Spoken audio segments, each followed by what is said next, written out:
Hello guys, এই সমস্যার welcome to my another blog. আপনারা তো কালকে এই যে ব্লগটি দেখেছেন, আজ ঈদ ব্লগ নাম্বার 2। আমরা আজকে যাব কেএফসিতে টুইসডে স্পেশাল অফারটি নিতে। এর জন্য আমরা প্রথমে বাড়ির থেকে কেএফসির সামনে এসে পড়লাম। আমরা রিক্সা ভাড়াটি দিয়েই আমরা কেএফসিতে ঢুকে পড়ব। একটু অপেক্ষা করে থাকুন গাইস। আমরা উপরে এসে পড়লাম। আমরা এখন কেএফসির ভিতরে ঢুকছি গাইস।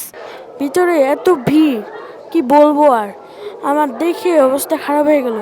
এত ভিড় গাইস, কেএফসিতে কখনো দেখিনি। কেএফসির খাবার এত মানসম্পন্ন যে এত লোকজন এসেছে, আমি কল্পনা করতে পারিনি যে ঈদের পরের দিন এত লোকজন আসবে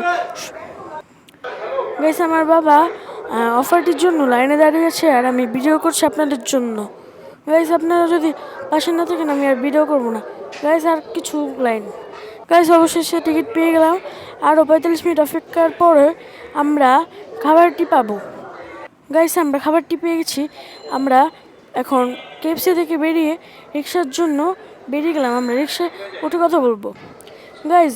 বললাম রিক্সায় উঠে কথা বলবো, কিন্তু আমাদের তো হাঁটতে হবে, কারণ আজ কালকের মতো অবস্থা হয়ে গেছে গাইস। সামনেটি দেখি সিবি ব্রাঞ্চ, সেখান থেকে আমরা 5টি সচেস নিয়ে নিলাম গাইস। আমরা অবশেষে রিক্সা পেয়ে গেলাম। আমরা এখানে আর কথা বলবো না, বাড়িতে যেয়ে কী কিনলাম আপনাদের দেখাবো।